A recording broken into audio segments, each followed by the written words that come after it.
Aquí mucha gente pensó que esto se iba a acabar y que no iba a haber elecciones el 5 de julio, doctor. Sin embargo, eh, independientemente del cuidado que había que tener en el monitoreo y manejo de la pandemia, porque de ahí dependían las elecciones, la Junta Central Electoral siguió trabajando en el montaje y hoy dice que todo está prácticamente como se había previsto para el montaje de ese proceso electoral. Ya tiene los ajustes hechos en materia de padrón electoral, contratación de personal, manejo de los equipos que se van a distribuir en esa ocasión, los protocolos se crearon siguiendo las recomendaciones de salud pública de la Organización Mundial de la Salud. Hay un tema que era motivo de preocupación, que es el tema del voto en el exterior. Eh, el pasado jueves, por ejemplo, respondió Nueva York diciendo que habían habilitado 70 colegios para votar en Estados Unidos, en esa zona de Nueva York. Faltaban unos 15 estados por informar si se iba a permitir o no el voto presencial, y habían confirmado, creo que 4 países, ¿verdad? Faltan algunas zonas por confirmar, pero el hecho de que Nueva York te autorice la votación, tú tienes 62% de los 595,000 electores registrados para votar en las elecciones del 5 de julio. Ese es un buen paso de avance. Cuando tú logres entonces que te dé visto bueno España o quizá otro país de Europa como Italia, que es donde están la mayoría de los dominicanos, bueno, Puerto Rico también autorizó, que es un territorio asociado a Estados Unidos, son los puntos donde está la mayor cantidad de dominicanos. Entonces, todo esto va despejando el camino hacia las elecciones del 5 de julio. Y yo creo que eso es importante porque nosotros en los últimos 30 años hemos ido dando ejemplos de democracia, de participación, cada 4 años que elegimos autoridades, y esto no tiene por qué hacer la excepción, ¿verdad? A menos que una pandemia no se los impidiera, ¿verdad? Pero yo le voy a decir una cosa, sí, yo también estoy entusiasmado con que las cosas salgan bien, pero uno no deja de ver también el otro lado, Ujú. el lado oscuro de toda situación, ante todo de esta naturaleza.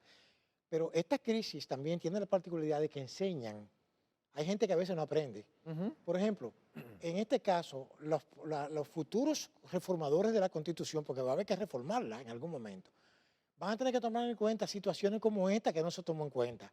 Porque a mí, por ejemplo, como abogado, como estudioso de la ley, todavía no me convence, a mí particularmente. Políticamente sí estoy convencido de la necesidad que hubo de que la Junta fijara una fecha sin ninguna base legal para mí.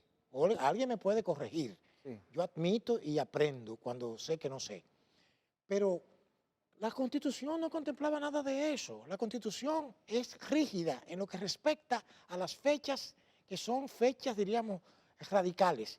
Lo que yo creo que para el futuro está muy bien que tomaran la medida, que el 15 de marzo se votó y la gente se expresó muy bien, aplaudimos, y que ahora lo del 5 de julio, muy bien, todo bien. Lo que quiero decirle es que esta gente que le gusta reformar tanto la Constitución, reforma, reforma, reforma, deben en algún momento dado hacer un reglamento que prevea la mayoría de las situaciones que se puede presentar.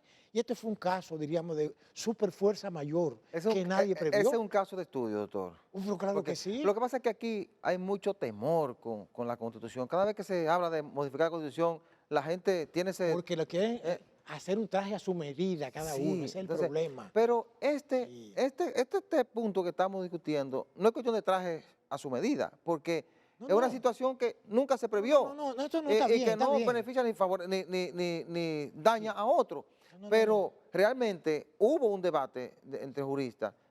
Uno decían que la Junta podía hacer de manera administrativa, pero la gran mayoría decía que no, que había que modificar la Constitución para no abrir una brecha, porque la Constitución en ningún lugar, en ningún punto establece Pero, cómo se puede hacer las por elecciones eso lo después estoy de. diciendo, que hay una gran falencia, Sí, si se puede usar el término, ¿verdad? sí.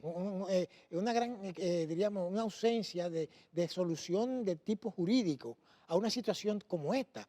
Yo sé que son casos de fuerza mayor, Pasadas las elecciones hay que sentarse a discutir eso, es lo que le porque estoy eso hay que diciendo, resolverlo, porque lo que sí está claro es que resolverlo. si Ahora, muere el yo, presidente o sí, X, se sabe cómo se sustituye oiga, todo.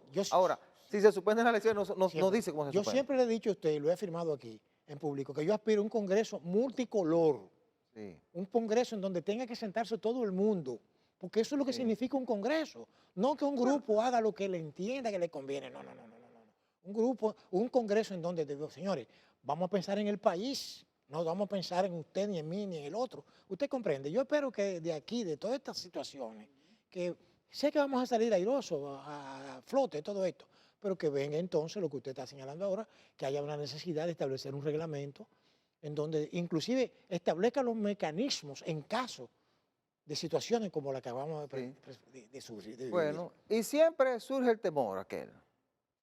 Que si la toca, No, va a claro. incluir la reelección, o que viene Hay de esto. todo, hay de todo. Pero el problema es que debemos tener la suficiente fortaleza institucional como, y quizás es un asunto en el que más hay que trabajar, como para cuando ocurran situaciones como esta, sentarse y decir, hay que producir una modificación constitucional sin que haya ningún tipo de intranquilidad por algo que pueda pasar, hay que producir una reforma constitucional para hacer o crear las condiciones conforme a nuestra carta sustantiva. Mire, la clase política es la que se encarga casi siempre de sustituir lo que manda el texto.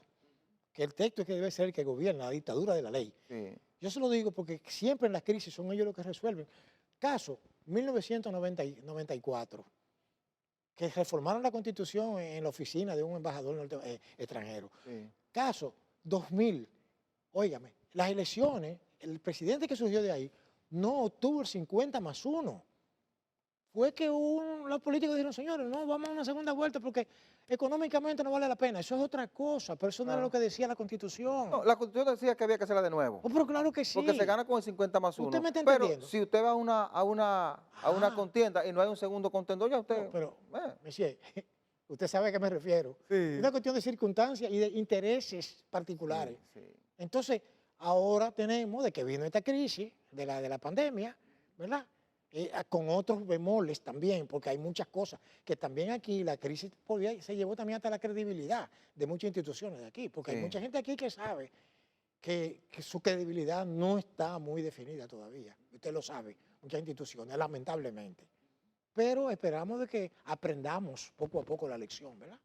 Debemos aprender en algún momento dado. Es interesante, Claro. muy interesante. Fíjese, doctor, a propósito del proceso electoral, yo decía la semana pasada que los candidatos que tuvieron un buen tiempo en cuarentena y Sí. por lo menos 3 que tenían, los que tienen la mayor posibilidad salían a distribuir cosas, se las arreglaron para hacer una campaña de distribución de ayudas, tienen que pasar ahora a un plano de propuestas, porque ya la gente no va a estar visualizando básicamente la ayuda que le vayan a llevar.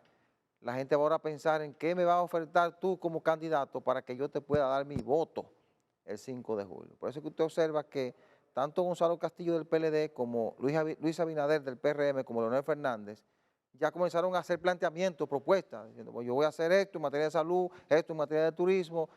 Ya veo que están planteando, por ejemplo, construcción de centros de convenciones, para el turismo de reuniones en la capital, eso lo plantea Fernández, que están planteando desarrollo del sur, como el candidato del PLD, que Luis Abinader te está planteando conectar, por ejemplo, el turismo con la industria, pero están planteando fortalecer el sistema de salud, transformar la educación, es decir, hay que pasar ahora a un plano de propuesta de manera tal que la gente pueda evaluar qué tú me estás proponiendo, puede evaluar tus condiciones para ejecutar esos planes y proyectos para entonces a partir de ahí producir el voto. Mire, yo digo como dice el pueblo llano, con esas propuestas que hacen los políticos, ya yo a mi edad y el tiempo que tengo yo mirando a tu político en mi país, estoy convencido de que eso simplemente es papel, cosas que se dicen, pero que en la práctica nunca se pueden llegar a poner de acuerdo. La mayoría se quedan en letra muerta. ¿Por qué? Porque es que no hay voluntad política de hacer eso. Este es un país que está gobernado por los intereses particulares,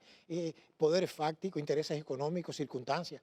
Entonces, hay gente que promete cosas que saben, ellos mismos se miran en un espejo y saben, se deben reír de lo que ellos están diciendo, Sí. porque lamentablemente no es así. Saben que no lo van a Que cumplir. no van a hacer nada de eso. Ahora, otra cosa les digo, yo sí creo en la pluralidad, creo en la oportunidad. Yo no creo que nadie sea mejor que nadie, ni que tenga la verdad en exclusiva. Lo que sí veo es lo siguiente, de que aquí, lamentablemente, se hace lo posible. En este país la política es la ciencia de lo posible. Sí. Hasta el mismo 16 de agosto la gente está hablando cosas, pero al otro día empieza la realidad. Sí, bueno, lamentablemente. pero vamos a ver qué tanto peso pueda tener eso. Claro. Es importante que los planteen y que la gente evalúe las intenciones. Exacto. Pero como usted dice, detrás de todo esto hay una estructura que es la que va moldeando cómo se va a dirigir el verdadero próximo poder de este gobierno. país. Vamos a la pausa.